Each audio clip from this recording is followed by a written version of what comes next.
This video is made possible by Shopify.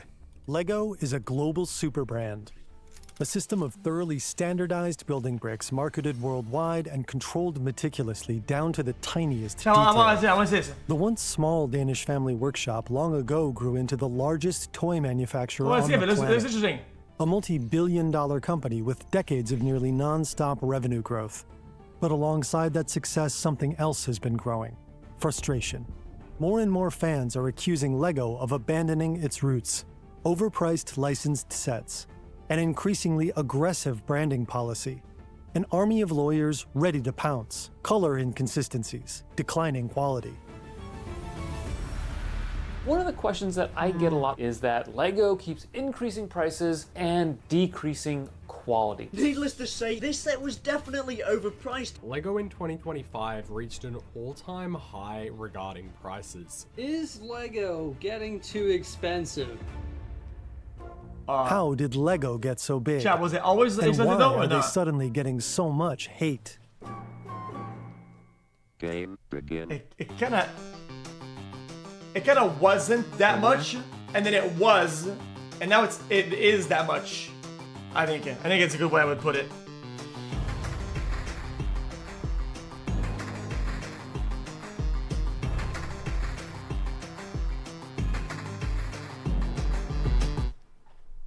I mean,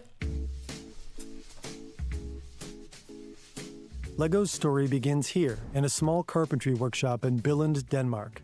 This is Ole Kirk Christiansen. He lives a modest life. He's a father to 4 sons, raising them alone since his wife died after giving birth to his youngest. It's the 1930s, during the Great Depression, and life is tough. Business is slow I had and money Bionicle as tight. well. But Ole doesn't give up and starts designing wooden toys.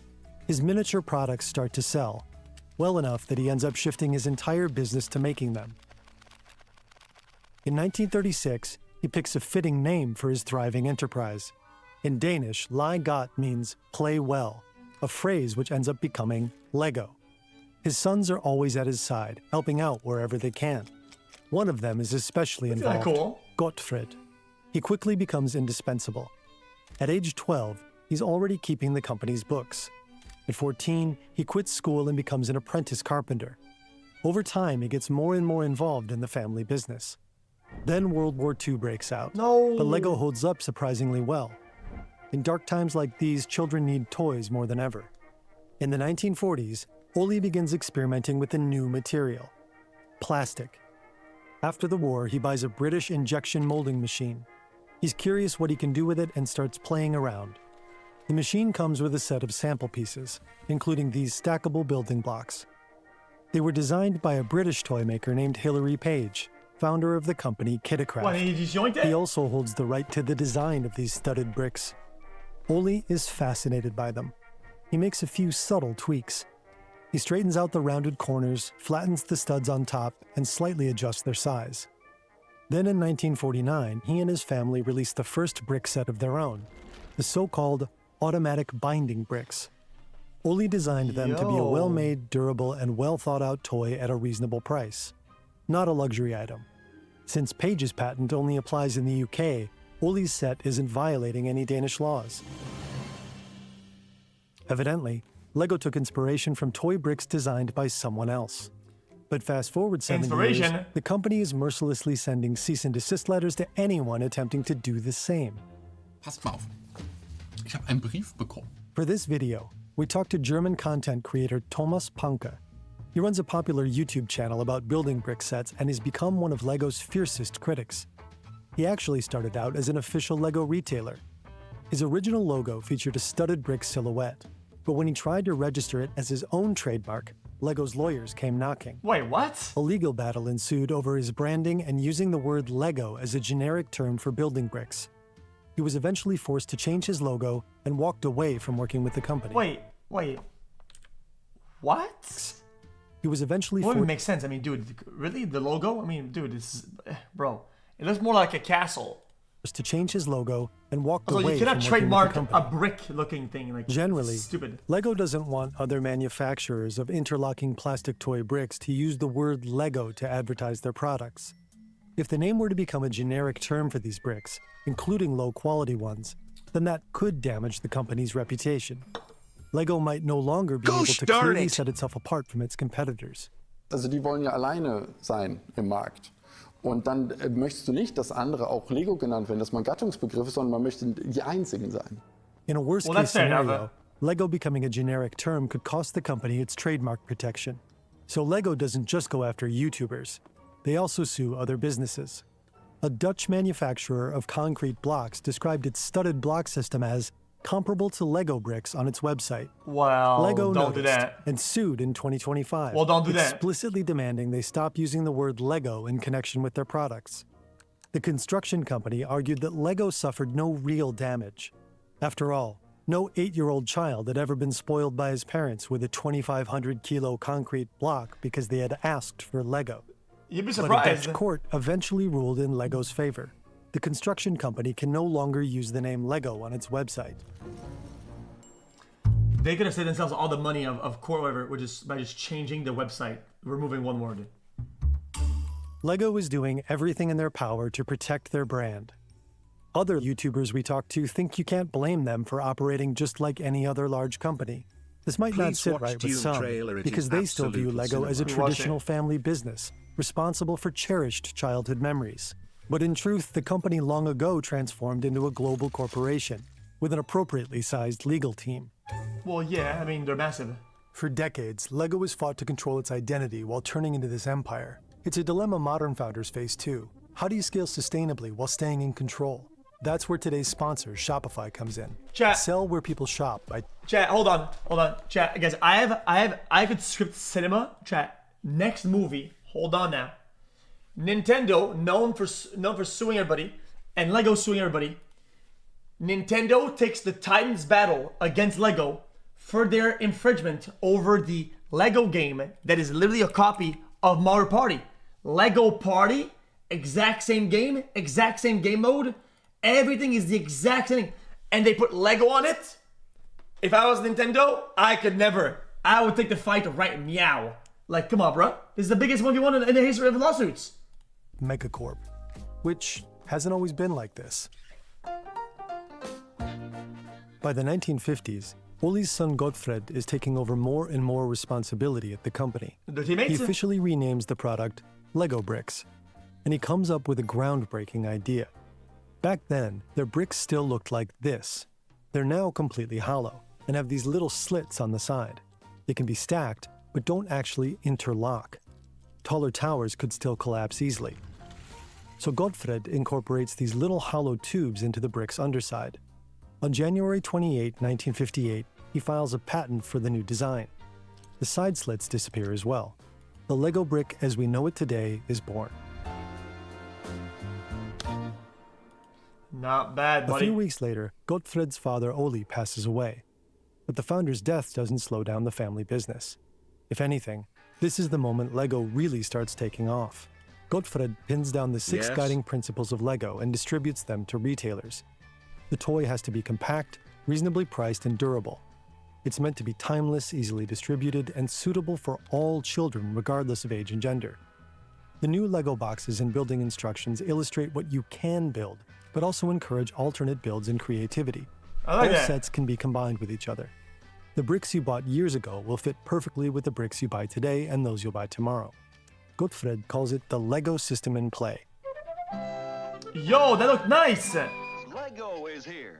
Build hotels, animals, people, boats, skyscrapers, and Yo, how does this piece of shit set look more creative than the whatever they're coming out with it these days? Like, these days they're coming out with fucking sloppy, toppy, garbage ass brick that you cannot reuse for custom shit. How does this llama clears whatever they're releasing these days? I don't get it. more. Next, he looks for ways to pull kids even deeper into the world of Lego. In 1968, he opens the first Guys, Legoland park. nope. Not a camel.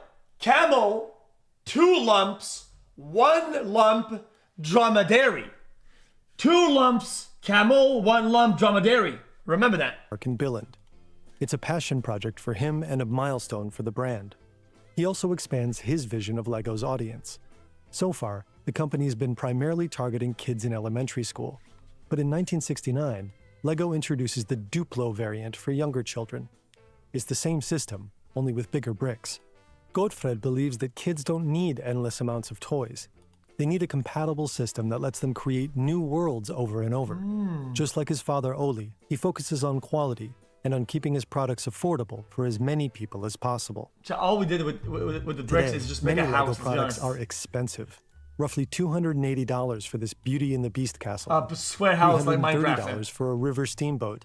Almost $700 for the Titanic. $850 for the Millennium Falcon. And of course, you can also buy cheaper sets. Okay. I would argue, hold on. $850 I don't want to corporate glaze, but this product is clearly aimed at the enthusiast adult of Lego and Star Wars that wants this shit because it's cool. They like Lego, they like Star Wars. They're a diehard fan. They pay the premium and they're happy to do. The people that are diehard fans of both things are more than happy to pay the premium for this piece of shit. Let's be honest. Yes, it's not aimed at the normal customer base. Falcon. And of course, you can also buy cheaper sets. But the bestsellers category quickly brings you into triple digits. Autism tax, real. LEGO itself claims that set prices hinge on several factors. On the number of pieces in the set, on how many new molds were required for the forms. Guys, why do you think that anime companies are so rich?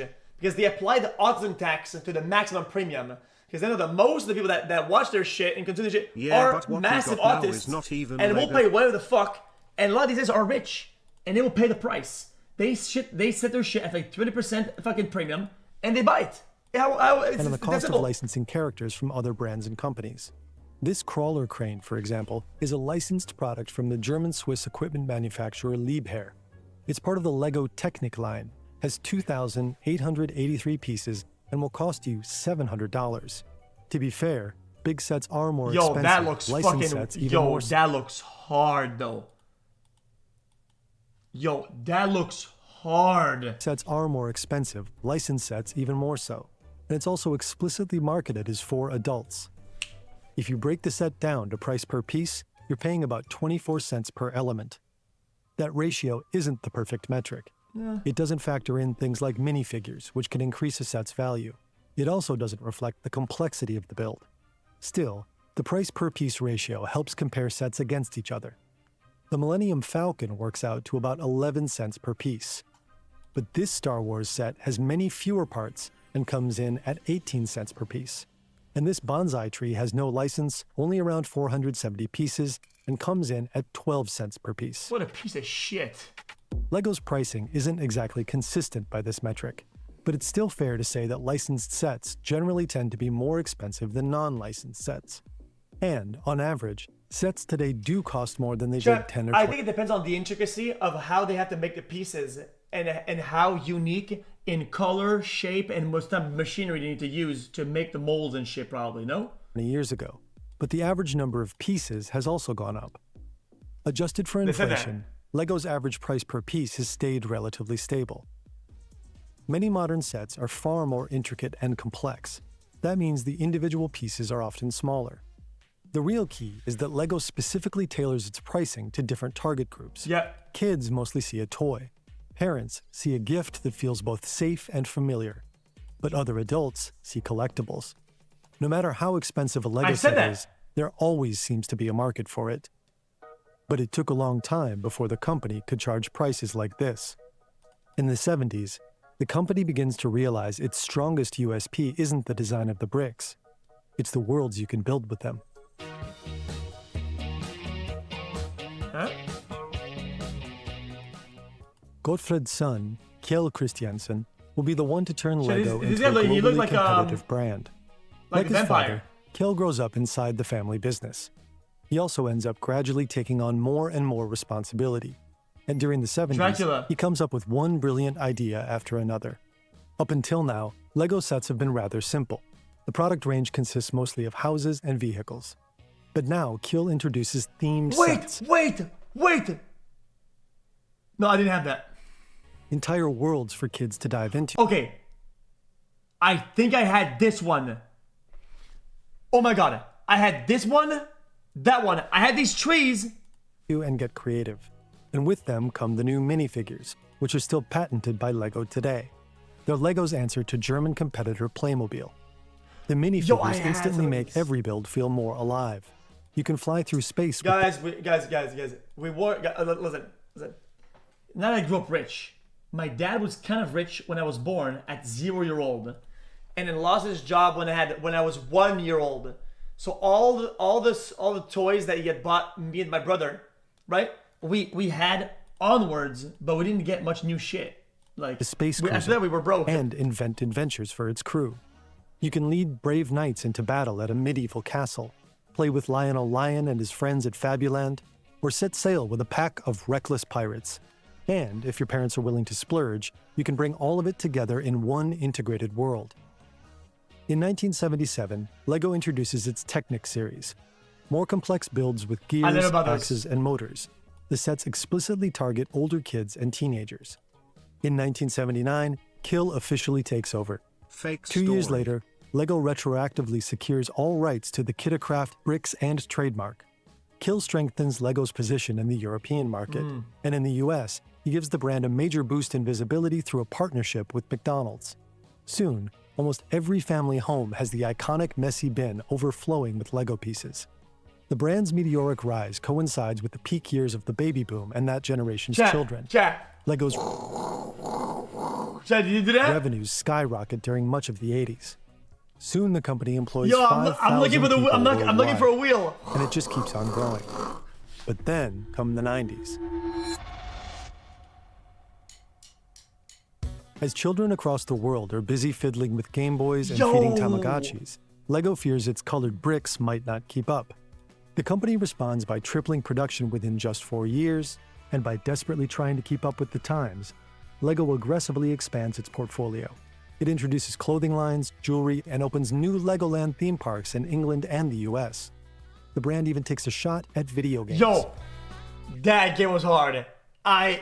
We played the fuck out of this game. But many Pizza of these delivery? ventures don't pay off. I have LEGO 6 ends up days spreading till I itself can too have thin. 6 days. Too many product lines, soaring production costs, plateauing sales, Lego and Island? declining profits. Yeah, pizza. LEGO enters a downward spiral.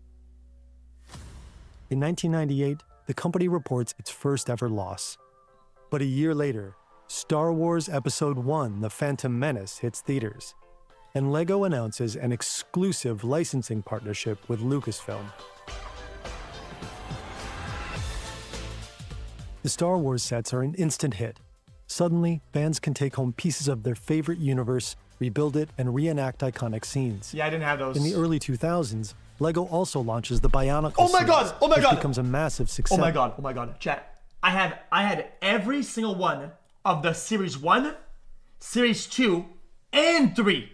In the US. Chat, I had the one that had the worm inside the head. You know, you put the green worm in the head, and then you put the helmet above it. Yo. But the company also introduces new products that many users feel are too simplistic, like the Galador series. The figures are composed of just a handful of parts. Kids can skip the entire building process and go straight to playing. In that era, some consumers walked into toy stores and didn't recognize the LEGO section, Guys. even while standing. Guys, after months of studying, if I did good on a test, I did all my chores, and we were at Canadian Tire, I could get one Bionicle, okay? I wasn't rich. Guys, Bionicles came in a pod, okay? They came in a small plastic, like a pod, like this, and you'd open like a jar, okay? And you would build it, and they weren't that expensive. They were actually really well priced. Were like $20 right in front each, of it. brokies. Star Wars and Bionicle aren't enough to save the company. By 2003, LEGO is facing bankruptcy, reporting a staggering $238 million loss. Dark days for the Danish toy empire.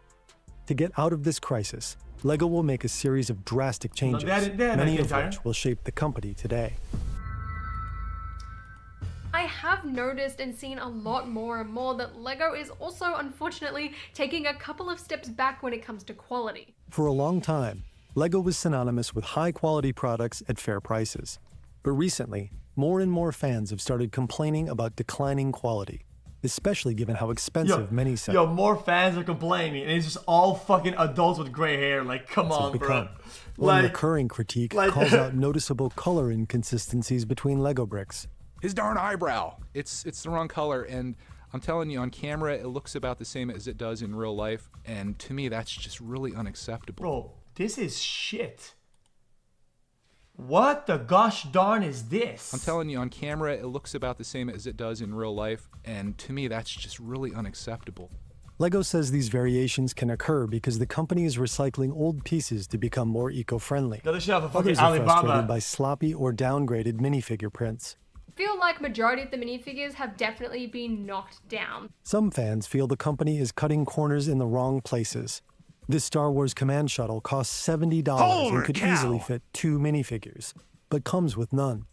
More and more creators are dedicating entire videos to discussing if and why LEGO's quality is getting worse. I had Harry This Potter. YouTuber doubles down on declining print details and accessories I in had minifigures, Hogwarts. downgrades in the design of building instructions, and an increasing number of blatant errors like typos in expensive licensed sets. Of course, there are still many things that customers genuinely appreciate about LEGO, like the fact that LEGO instructions are so carefully designed that even total beginners can My mom reliably worked complete really a hard. set.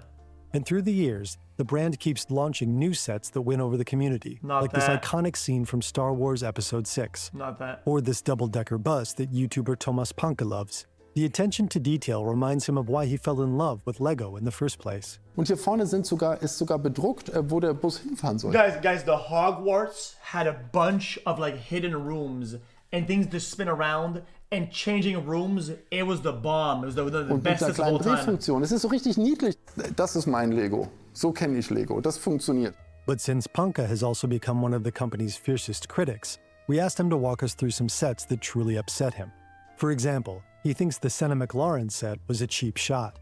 Der Senna McLaren war auch ein unerlaubter Tiefschlag. Really? Ich weiß nicht, wo das Gruseln wirklich anfängt und wo es aufhört. Es ist schlimm. The racing helmet on Ayrton Senna's minifigure was supposed to be the set's single most iconic detail, but Panke says it was done completely wrong. Off color, wrongly positioned, misprinted, and Yeah, they could have just done it better. just an overall disaster, especially for a licensed tribute set. He also criticizes a collector-grade display model. It's lazy. They probably had to change some machine, and it would cost them a little bit of money to make the paint go around. There's a machine that were, you know what, fuck this. Just put it in the machine and just change the color on it and send it. Like, For using light gray joints on an otherwise black dragon. He explains that LEGO simply doesn't recolor these standard parts for cost reasons. For him, that's unacceptable in a 120-year-old display piece aimed at adult collectors. Panke is also not a big fan of LEGO's increasing use of brightly colored bricks inside sets. These fillings I never had completely Zoid know that digress from the general color palette. Panke believes this is a strategic business decision. If the internal structure is composed of mismatching colors, it's much harder to repurpose those parts and rebuild sets into different shapes, and it's more likely people will just buy a new set instead. Das ist ein genialer is that a Schachzug. stretch, you think? Using leftover colors inside sets may also Wait, that's fucking awful. help LEGO reduce production costs by burning through surplus inventory.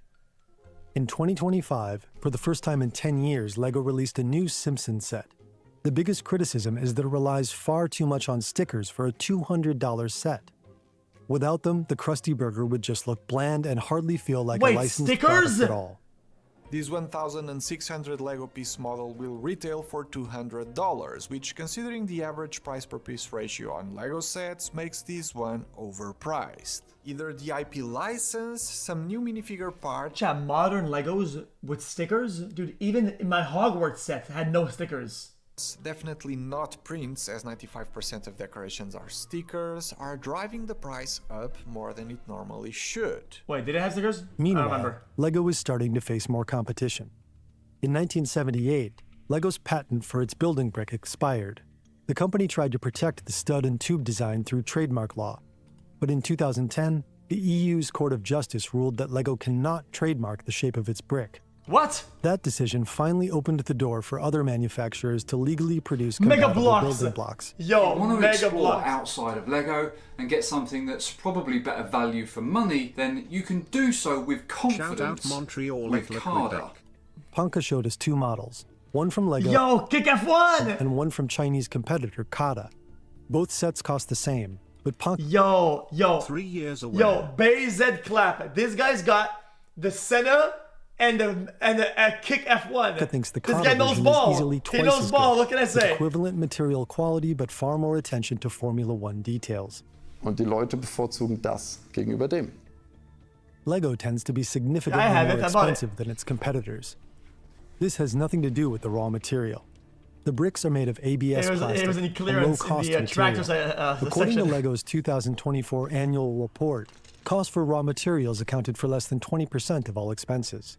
Lego says its higher prices mainly stem from unique molds, special colors, complex product lines, and of course, licensing fees for many of the brand's flagship series.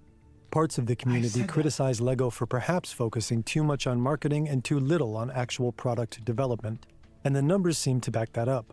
In 2024, more than 40% of Lego's total expenses went into sales and distribution. Wow. That includes advertising, marketing, and personnel. Only about 5% went into R&D. What about licensing? Also, what are you gonna R&D? Chat, what are you gonna R&D? Fucking, like what? Today, Lego prioritizes efficiency and cost control. And it seems that this shift repeatedly comes at the expense of quality. But this strategic turn wasn't... Chat, these sets are irrelevant if you don't present them in a timeline. Like, I always say this in videos, I guess it's stay consistent in these videos. If you don't present a timeline on this in a comparison, guys, we don't know, like, other years.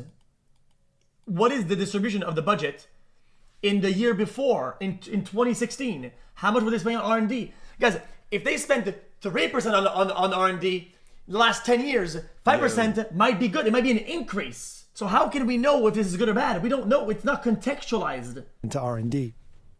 Today, Lego prioritizes efficiency and cost control. And it seems that this shift repeatedly comes at the expense of quality.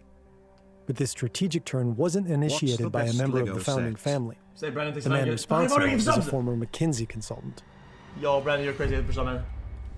Enjoy the subs. Good chat. This is Jorgen Vig Knudstorp.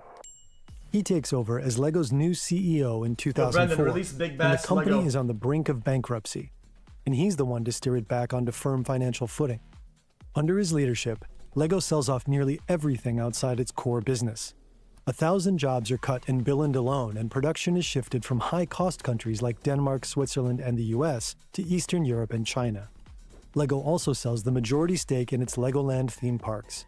Knudstorp trims down internal processes like idea-to-box development times. He cuts the number of product variants and pushes for more efficient production.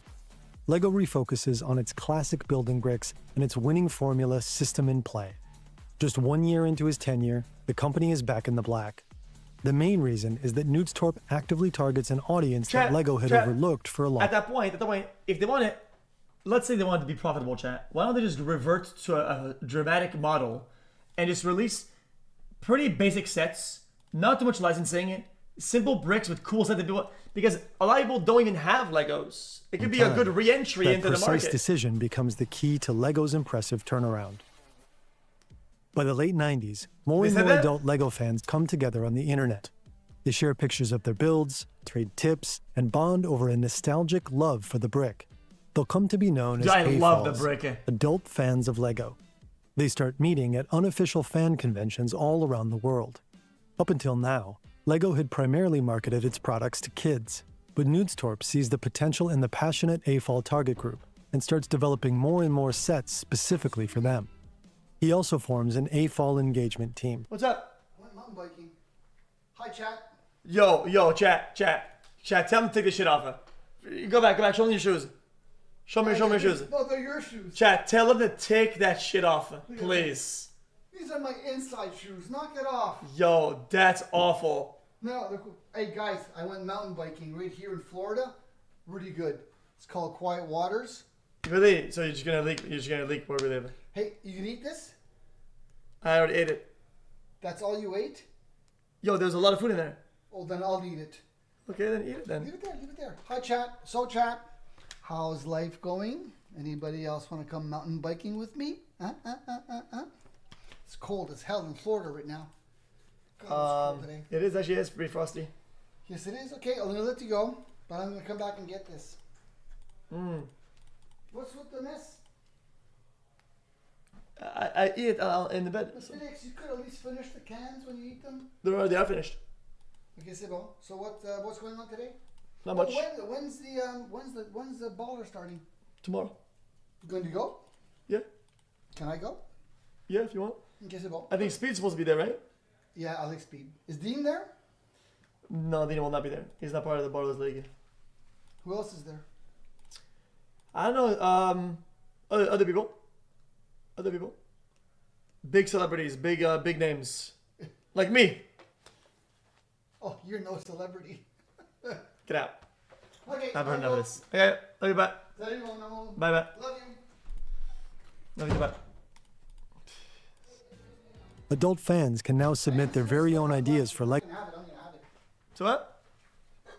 For my old food? I'm gonna have it. Alright, sure. It's great, by the way. That place is insane. Smells good too. Yo, one of these days, we should do a segment on stream, like a question and answer. No? Yes. Really? Yes. You know what the question and answer would be? Why is Felix Nagel like he is? That would be the enigma. Carl Sagan. Because of you. Carl Sagan. Because of you. Carl Sagan couldn't answer that. Please Yeah. tell me you know who Yo, Carl Sagan all is. my flaws are from you, by the way. All my problems are from you. You're such a bad person. No, I'm just saying. All the good parts I made, but all the bad parts are from you. I've been trying for years to get rid of those. Bye. Lego sets and actually see some of them hit the market. Since 2014, Lego fans around the world are able to submit their own designs through a program called Lego Ideas. If a fan-created set is chosen to be made into an official Lego set, the creator gets 1% of the product's net sales. AFOLs proved to be an absolute jackpot for Lego. They're passionate, loyal, and they finally have the cash to treat themselves to things they couldn't as kids. AFOLs don't just faithfully buy the most recent sets. Many of them spend absurd amounts of money on rare collector's items. Some of these sets are traded off market for 4 or even 5-figure sums. Chat, people say that the Lego market operates better than the NASDAQ. Under Nudestorp, Lego starts producing exclusive sets that are only available for a limited amount of time. The company deliberately creates a sense of scarcity that automatically turns certain products into high-value collectibles. Pause the video and every passionate collector knows... Let me go back. Okay, this is disgusting. This is nice. That's fucking hard. Turns certain products into that's awful. High-value I love this one. Collectibles. And every passionate collector knows that particular kind of agony, the fear of missing out on a limited release while it's on the market. The Ranker Pit retailed for $70 back in 2013. Today, a sealed copy easily sells for $400. xQcL. The Simpsons house was produced for only 3 years before being discontinued. It originally sold for around $200. Today you'll find sealed boxes on eBay for $600. Minifigures are especially coveted. Today I'm taking a look on my most expensive figure I got in my collection, and it's the Yuletide Squadron Pilot, which is a very rare figure. It was released back in 2019. Chat, I had the Winter Olympics toys, set. And the set is in the 20th anniversary Star Wars line. I bought this set in 2019 on Bricklink for around $260. Today, the minifigure alone is priced at up to $1,600.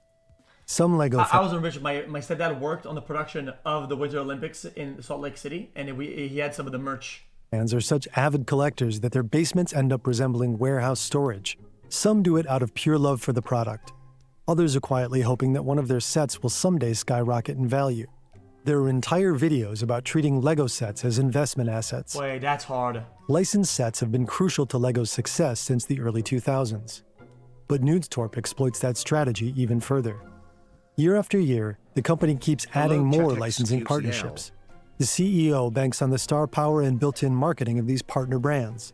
And it's not just pop culture. Lego also teams up with companies like Ferrari, Porsche, and Mercedes to release high-end automotive sets.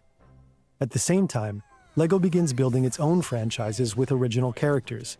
The animated series Ninjago launches in 2011. In 2014, the Lego Movie hits theaters worldwide.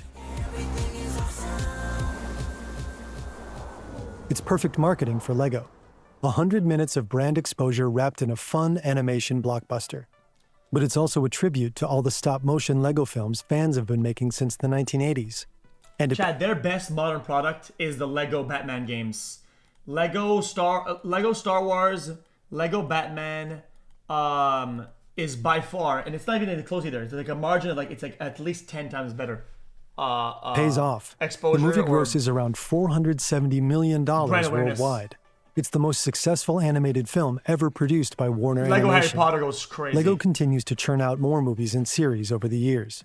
By 2015, the company is fully back on track. Best year ever for the Lego Group. So just like at the Oscars or just like in the movie theaters this last year, we are also dancing and singing and saying everything is awesome.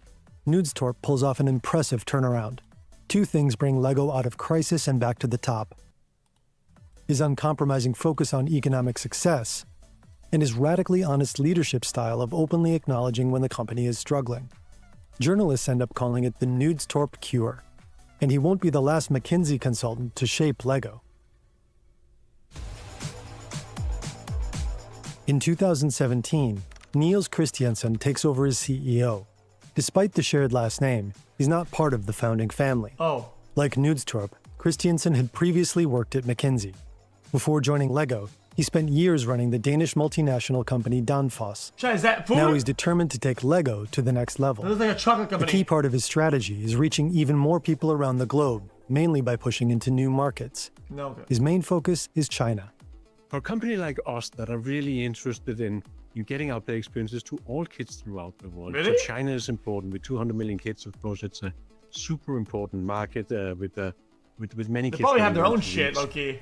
Lego is now developing products specifically targeting Chinese customers. Yo! One example is the Monkey Kit. Yo, people did not like 3.0. Yo, people hate this shit. Now developing products specifically targeting Chinese customers. One example is the Monkey Kid series, inspired by Chinese mythology and folklore. And over the next 2 decades, Lego is also looking to firmly establish itself in India. Niels' biggest concern is Lego's ability to stay relevant. He says it's the one thing keep. Hold on. Niels' biggest concern is Lego's. I didn't see that before. Oh, everyone is awesome. I thought it was like a Star Wars ability set. to stay relevant. He says it's the one thing keeping him awake at night. But it looks like he's found the formula to make it happen. Even more products. Lego has released 840 sets in 2024 alone, covering every age group and every niche interest imaginable. Niels wants to complement physical play with digital experiences. And just like his predecessor, Nudesorp, the new CEO is all in on collaborations with trending brands. And he's expanding the Lego brand itself. Today, The Fortnite Lego had potential, but they got Fortnited in because Fortnite has no creative vision, and all they do is fuck shit up. Like the problem with in my opinion with these people working with Fortnite, is that these guys have they don't see anything. They just put the brand on it, slap it on, fuck this shit. Really, dude? Like it was so bad. you can buy shirts, mugs, puzzles, and brick-shaped storage boxes. No, it was there good, are but it over could have been more. 1,000 official Lego stores worldwide, plus multiple indoor experiences like the Lego Discovery Centers and the Lego House. If they had vision, they would make the xQc icon skin. That's all I'm saying. I'll be a glazer for a license of 10 years. 10 years, no royalties, glaze every time I see something Fortnite. I'll have bitter Fortnite. Just give me the icon, it's all good. 2019, the company brought back the Legoland theme parks. Apart from a COVID dip, Lego revenues just keep on climbing. Under Niels Christiansen, the company hits one sales record after another. Toy markets in Europe and America may be in decline, but Lego continues to thrive. It's pulled far ahead of its competitors over the last few years. Today, it's by far the most valuable toy brand in the world. While Lego's executive team is probably quite... the xQc icon skin with the variant in styles, the JP variant.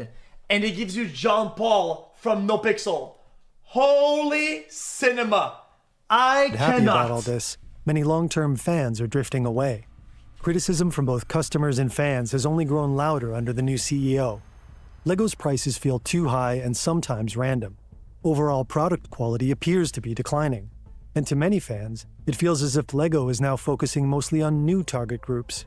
Many believe that Lego's success relies not so much on the quality of its current products, but more on the cherished childhood memories. Okay, chat. What? That Lego's success relies not so much on the quality of its current products. What the fuck? Okay, that should be illegal. Chat, that's false marketing. I mean, how is that legal? That's false marketing. It just is. This is disgusting. Buddy, at that point, just put the round and give it a sticker. At that point, just give it a sticker at this point, because this is disgusting. But more... Why would they make the Lego pieces blue in the... Oh, I can't. The cherished childhood memories associated with the brand. Oh, he left them off, but it doesn't matter. We reached out to Lego for comment on all of these concerns, but never heard back. Lego doesn't just sell toy bricks. It sells a feeling. Almost no other company in the world is so effective at monetizing nostalgia. 298. But what nostalgic feeling will future generations of customers associate with Lego? 48. Maybe it'll be their own movie and TV show heroes. And maybe strong licensing deals will forever be enough. Or maybe not. We'll see, I guess. I enjoyed the video.